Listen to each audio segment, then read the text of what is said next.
আমাকে স্কুল থেকে তাড়াতাড়ি বাড়ি ফিরতে বলেছিল, কিন্তু আমি তো পারুলদের সাথে খেলা করতে করতে অনেক দেরি করে ফেলেছি। আজ মা আমাকে ভীষণ বকবে। না, আর দেরি করা ঠিক হবে না, আমাকে এক্ষুনি বাড়িতে যেতে হবে। এসব কথা বলতে বলতে টুকি স্কুল থেকে বাড়ি ফিরতে থাকে। আর কিছুক্ষণের মধ্যে টুকি বাড়িতে চলে আসে। মা টুকি, তুই আজ এত দেরি করে বাড়িতে ফিরলি যে? স্কুল তো সেই অনেকক্ষণ আগে ছুটি হয়ে গেছে, তবে কি তুই এতক্ষণ আড্ডা দিচ্ছিলি?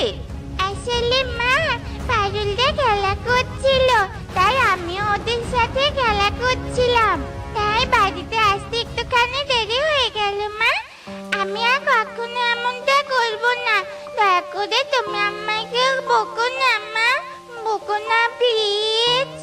আচ্ছা ঠিক আছে, আজকে তোকে কিচ্ছু বললাম না, তবে এমনটা যেন আর কখনো না হয়, কথাটা মাথায় রাখিস। আচ্ছা ঠিক আছে মা, আমার মনে থাকবে, তুমি কোনো চিন্তা করো না। এ কথা বলে টুকি তার ঘরে চলে যায়। আর টুনি টুকির জন্য খাবার নিয়ে আসে। মা টুকি, এই নে তোর খাবার, তাড়াতাড়ি খেয়ে নে তো মা। আমি একটু বাজারে যাব, বাজার থেকে এসে যেন দেখি তুই ঘরেই আছিস, কোথাও যাস নে, কেমন? ঠিক আছে মা, আমি কোথাও যাব না, তুমি নিশ্চিন্তে বাজারে যেতে পারো। এরপর টুনি বাজারে যায়। আর বাজারে গিয়ে টুনির সঙ্গে সুখী পায়রার দেখা হয়। এ কি টুনি, তুই এখানে কেন? সুখী দিদি, আমি বাজার করতে এসেছি, ঘরে কোনো খাবার নেই, আর মেয়েটাও রোজ রোজ ডাল ভাত খেতে চায় না, তাই ভাবলাম বাজার থেকে ভালো দেখে একটা মাছ কিনে নিয়ে আসি। কিন্তু তুমি এখানে কেন? আমি এসেছিলাম সবজি বিক্রি করতে। আমার নিজের জমির সবজি একদম টাটকা, তাই বাজারে সবজিগুলো নিয়ে আসার সঙ্গে সঙ্গে সবজিগুলো বিক্রি হয়ে গেল। লাভ হয়েছে বেশ ভালোই। এটা তো বেশ ভালো কথা সুখী দিদি। ঠিক আছে, একদিন না হয় তোমার জমি থেকে টাটকা সবজি তুলে নিয়ে আসবো। আজ অনেকটা দেরি হয়ে গেছে, আমাকে বাড়িতে ফিরতে হবে, মেয়েটা ঘরে একাই আছে। এরপর টুনি বাজার করে বাড়িতে ফিরে আসে। আর এভাবেই বেশ কিছুদিন কেটে যায়। আর একদিন টুনি তার জমিতে আখ চাষ করার পরিকল্পনা করে, তাই টুনি তার জমি প্রস্তুত করতে থাকে। মা, তুমি জমিতে কি চাষ করবে? মারে, আমি এবার জমিতে আখ চাষ করব। এখন বাজারে আখের অনেক দাম, তাই আখ চাষ করতে পারলে অনেক লাভ করা যাবে। মা, তুমি আখ চাষ করবে? তাহলে তো আমি রোজ আখ খেতে পারবো। হ্যাঁ রে মা, তুই ঠিক বলেছিস, তুই প্রতিদিন আখ খেতে পারবি। তার আগে আখের জমি ভালো করে পরিচর্যা করতে হবে তো, এবং সারও সেচও দিতে হবে, তবেই ভালো ফলন পাওয়া যাবে। মা, তুমি কোনো চিন্তা করো না, আমি তোমাকে আখ চাষ করতে সাহায্য করব, তাহলে তোমার আর বেশি কষ্ট হবে না। মা, না রে মা, তোকে কোনো সাহায্য করতে হবে না, আমি একাই সবটা সামলে নিব। এরপর টুনির জমি প্রস্তুত করা হলে টুনি জমিতে আখ চাষ করে এবং সঠিকভাবে আখ ক্ষেতের পরিচর্যা করতে থাকে। আর এভাবেই বেশ কিছুদিন কেটে যায়। আর টুনির ক্ষেতের আখগুলো অনেক বড় হয়, তা দেখে টুনি অনেক খুশি হয়ে যায়। আরে বাহ, আখগুলো তো অনেক বড় হয়েছে, আর দুদিন গেলেই আখগুলো বিক্রি করতে পারবো, ভেবেই আমার অনেক আনন্দ হচ্ছে। কিরে টুনি, তোকে আজ এত খুশি লাগছে কেন? তুই আবার কোনো গুপ্তধন পেয়েছিস নাকি? না কবুতর দাদা, আমি কোনো গুপ্তধন পাইনি, আমি খুশি হয়েছি আমার আখ ক্ষেত দেখে। ও আচ্ছা, তাই বুঝি। এবার আখ চাষ করেছিস?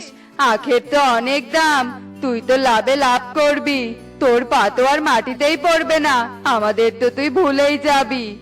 কবুতর দাদা, তুমি আমাকে ভুল ভাবছো, আমি অন্যদের মতো অহংকারী পাখি নই যে তোমাদের ভুলে যাব। তুমি আমাকে আশীর্বাদ করো দাদা, যাতে আখ বিক্রি করে লাভ করতে পারি আর অসহায় পাখিকে একটু হলেও সাহায্য করতে পারি। হ্যাঁ টুনি, আমি তোকে আশীর্বাদ করি, তুই অনেক বড় হবি। এ কথা বলে কবুতর সেখান থেকে চলে যায়। আর টুনিও তার বাড়িতে যেতে থাকে। তখনই টুনি দেখতে পায় এক বৃদ্ধা পাখি কিছু কচু পাতা নিয়ে যাচ্ছে। বুড়িমা, তুমি এই কচু পাতাগুলো দিয়ে কি করবে গো? আর তোমাকে দেখে তো মনে হচ্ছে তুমি অনেক অসুস্থ, ঠিক করে কচু পাতাগুলো নিয়ে যেতেই পারছো না। মারে, আমার জ্বর এসেছে, তাই একটু শরীরটা ক্লান্ত লাগছে। এই কচু পাতাগুলো নিয়ে যাচ্ছি কচু পাতার চালা দিব বলে। তুমি কচু পাতা দিয়ে চালা দিবে কেন? তোমার থাকার মতো ঘর নেই? মারে, ঘর তো ছিল, কিন্তু এখন আর নেই। মোড়ল মশাইকে খাজনা দিতে পারিনি বলে মোড়ল মশাই আমার ঘরটা দখল করে নিয়েছে।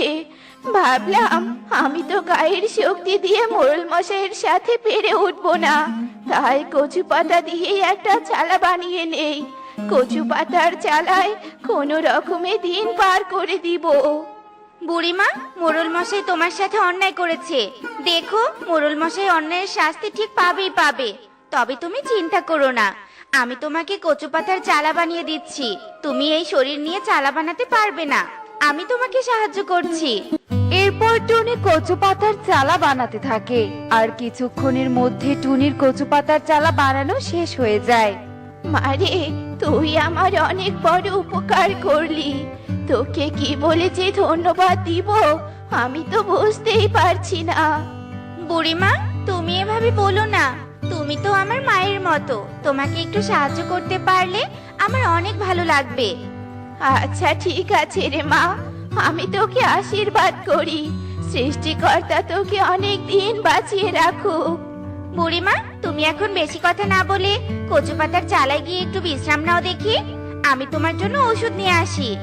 এরপর বৃদ্ধা পাখি কচু পাতার চালায় বিশ্রাম করতে থাকে, আর টুনি গিয়ে বৃদ্ধা পাখির জন্য ঔষধ নিয়ে আসে এবং বৃদ্ধা পাখিকে ঔষধ খাইয়ে দিয়ে বাড়িতে চলে আসে। মা, তুমি এসেছো? আমি সে কখন থেকে তোমার জন্য অপেক্ষা করছি। আমার যে অনেক খিদে পেয়েছে মা, আমাকে খেতে দাও তো। হ্যাঁ রে মা, আমি তোকে এক্ষুনি খেতে দিচ্ছি। টুনি টুকিকে খাবার খেতে দেয়, আর এভাবেই সেই দিন কেটে যায়। আর পরের দিন সকালে টুনি তার আখ খেতে যায়, আর আখগুলো কেটে বাজারে নিয়ে যায় বিক্রি করতে। আর আখ বিক্রি করে টুনি অনেক টাকা পায়। টুনি টাকা নিয়ে বাড়িতে যেতে থাকে, তখন টুনি তোতাকে পথে পড়ে থাকতে দেখতে পায়। আরে, তোতা দাদাকে দেখে তো অসুস্থ মনে হচ্ছে। তোতা দাদাকে এক্ষুনি হাসপাতালে নিয়ে যেতে হবে। আপনাকে অনেক ধন্যবাদ টুনি, সঠিক সময়ে রোগীকে হাসপাতালে নিয়ে আসার জন্য। আর একটু দেরি হলে রোগীকে বাঁচানো সম্ভব হতো না। ঠিক আছে ডাক্তার বাবু, এই নিন আপনার ফি। আর আমি কি এখন তোতা দাদাকে বাড়িতে নিয়ে যেতে পারবো? হ্যাঁ, আপনি ওনাকে বাড়িতে নিয়ে যান। এরপর টুনি তোতাকে তার বাড়িতে নিয়ে যায়। টুনি, তোকে অনেক ধন্যবাদ রে আমাকে বাঁচানোর জন্য। তুই গরিব হতে পারিস, কিন্তু তোর মনটা অনেক বড়। তাই তো নিজের কথা না ভেবে অতগুলো টাকা দিয়ে আমার চিকিৎসা করালি। হয়েছে তোতা দাদা, আমাকে আর ধন্যবাদ দিতে হবে না। তুমি এখন বিশ্রাম নাও, আমি আসছি। এরপর টুনি বাড়িতে চলে যায়, আর টুনি এভাবেই বনের পাখিদের সাহায্য করে আর সুখে দিন কাটাতে থাকে।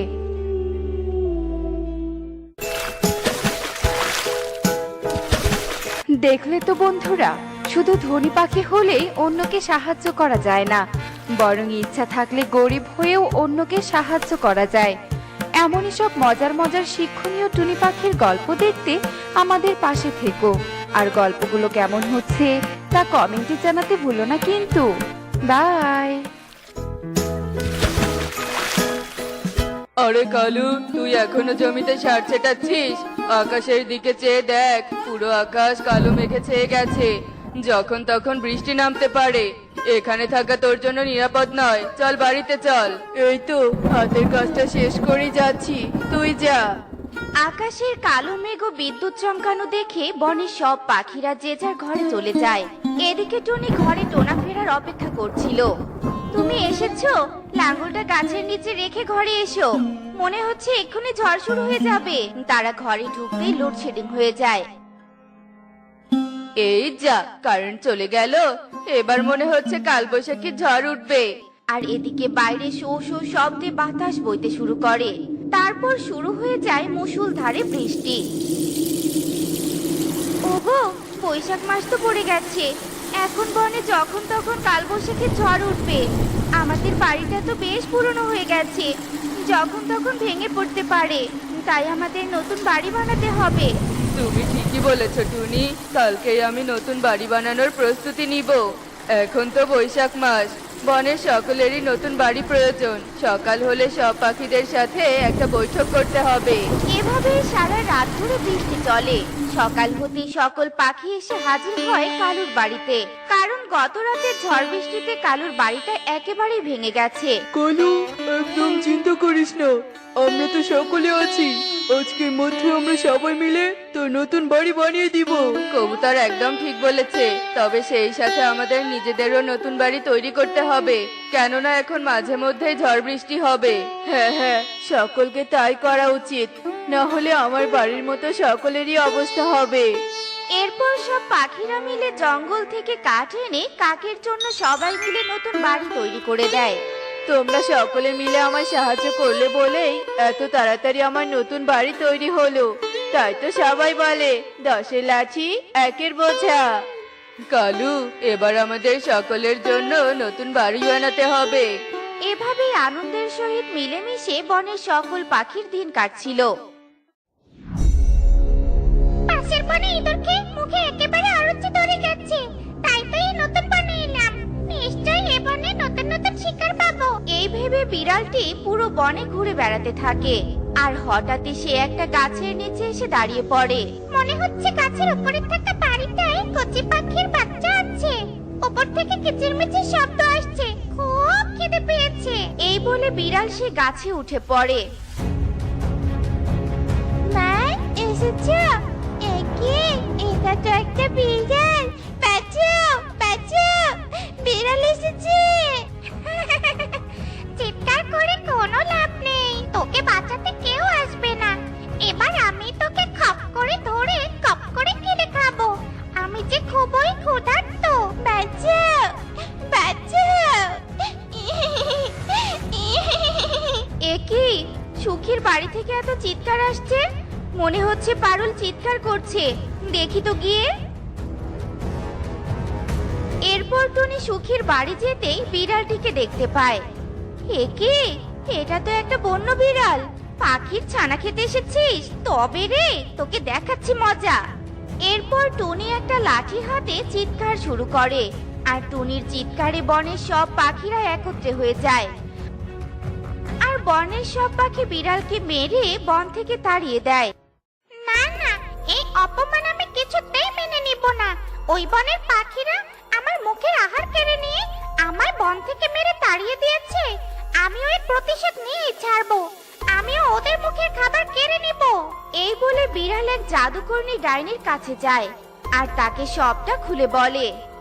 আমি তোকে এক বিষাক্ত ফুল দিতে পারি, যেই ফুল পাখিদের মুখের আহার ধ্বংস করে দিবে। কিন্তু আমার একটা শর্ত আছে। কি শর্ত?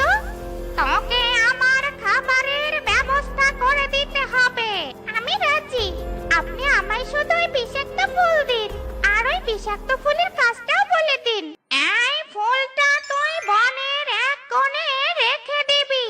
কাল ভোর হতেই এই ফুল থেকে এক নীল রশ্মি বের হবে, যা বনের সব গাছের ফলমূলকে অদৃশ্য করে দিবে, ফসল নষ্ট করে দিবে।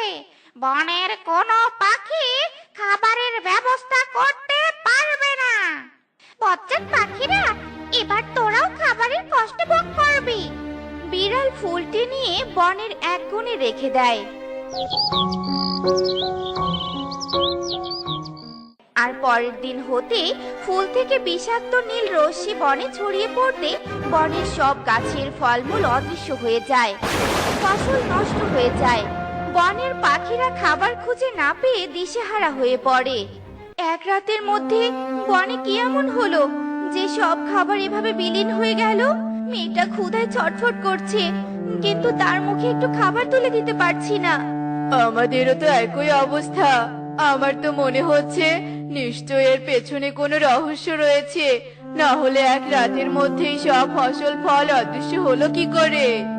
কালু একদম ঠিক বলেছে, বনে যদি এমন কিছুদিন চলতে থাকে তবে তো খাবারের অভাবে সব পাখিরা মরে যাবে। আমাদেরকে কিছু একটা করতে হবে। তবে কি আমরা বন থেকে অন্য কোনো বনে চলে যাব? না, আমরা এই বন ছেড়ে কোথাও যাব না। চলো আমরা সবাই ফুলপরির কাছে যাই, উনি নিশ্চয়ই এই সমস্যার কারণ বলতে পারবে। এরপর বনের সব পাখি মিলে ফুলপরির কাছে যায় আর ফুলপরিকে বনের সমস্যার কথা খুলে বলে। দাঁড়াও, আমি আমার শক্তি দিয়ে দেখছি বনে কি সমস্যা হয়েছে। এরপর ফুলপরি তার শক্তির সাহায্যে সেই বিষাক্ত ফুলের ব্যাপারে জানতে পারে। আমি সবটা জানতে পেরেছি। তোমাদের বনে বিড়াল এক বিষাক্ত ফুল রেখেছে, যে ফুল বনের সব খাবার অদৃশ্য করে দিয়েছে। তবে তো ওই ফুল বন থেকে ফেলে দিলেই সমস্যার সমাধান হবে। ওই ফুল তার রশ্মি চারপাশে ছড়িয়ে দিয়েছে, তাই চাইলেও তোমরা ওই ফুলকে কোথাও ফেলতে পারবে না। তবে এই ফুলের শক্তি নষ্ট করার একটা উপায় আছে। কি সেই উপায়? এখান থেকে বেশ কিছুটা দূরে এক ঝর্ণাযুক্ত নদী রয়েছে। ওই নদীর তলদেশে রয়েছে এক 7 রঙের ফুল। ওই 7 রঙের ফুল ওই বিষাক্ত ফুলের পাশে রাখলেই 7 রঙের ফুল সব বিষ শুষে নেবে, আর আবারও বনের সব গাছে গাছে ফুল ফলে ভরে যাবে। মাঠ ঘাট ফসলে পরিপূর্ণ হবে। কিন্তু আমরা তো কেউ জলের নিচে যেতে পারি না। আরে টনি, চিন্তা করছিস কেন? বক তো আছে, আমাদের এই কাজে আমাদের বক সাহায্য করবে। বক জলের নিচ থেকে 7 রঙের ফুল তুলে দিবে। এরপর টনি বককে ডেকে আনে আর তাকে সব ঘটনা খুলে বলে। তারপর বক উড়ে সেই নদীতে চলে যায়, আর কিছুক্ষণ খোঁজার পর বক সেই ফুল পেয়েও যায়। আর সেই ফুল নিয়ে বক বনে ফিরে আসে। এবারে 7 রঙের ফুলকে আমাদের ওই বিষাক্ত ফুলের কাছে রাখতে হবে। টনি 7 রঙের ফুল বিষাক্ত ফুলের পাশে রেখে দেয়, আর 7 রঙের ফুল সব বিষ শোষণ করে নেয়। আর মুহূর্তের মধ্যেই বনের সব গাছ আবার ফলমূলে পরিপূর্ণ হয়ে যায়। এই সব কিছুর জন্য এই বিড়াল দায়ী। চলো আমরা সবাই ওই বিড়ালের অপকর্মের জন্য তাকে শাস্তি দিয়ে আসি। না ময়ূরী, আমরা কোথাও যাব না। সৃষ্টিকর্তা নিশ্চয়ই বিড়ালের কাজের জন্য তাকে শাস্তি দিবে। অপকর্মের শাস্তি সে ঠিক পাবে। এদিকে বিড়াল যখন একটি ইঁদুর ধরে মুখে নিয়ে যাচ্ছিল, ঠিক তখনই তার সামনে ডাইনি চলে আসে। তুই তো তোর খাবার ঠিকই খাচ্ছিস, আর আমার কথা ভুলে গেছিস। শর্ত ছিল তুই আমার খাবারের ব্যবস্থা করে দিবি, কিন্তু তুই আমার খাবারের ব্যবস্থা না করে নিজেই খেয়ে যাচ্ছিস। তবে এবার তোকে খেয়ে আমি আমার ক্ষুধা মেটাবো। এই বলে ডাইনি বিড়ালকে ধরে নিয়ে যায় আর তাকে রান্না করে খেয়ে ফেলে। দেখলে তো বন্ধুরা, অন্যের ক্ষতি করলে নিজেরও কেমন ক্ষতি হয়ে যায়। কেননা অন্যায় কাজের শাস্তি একদিন না একদিন ঠিকই পেতে হয়। তো বন্ধুরা, এমনই সব মজার মজার শিক্ষণীয় টুনি পাখির গল্প পেতে আমাদের পাশে থেকো। আর গল্পগুলো কেমন হচ্ছে তা কমেন্টে জানাতে ভুলো না কিন্তু। Bye bye.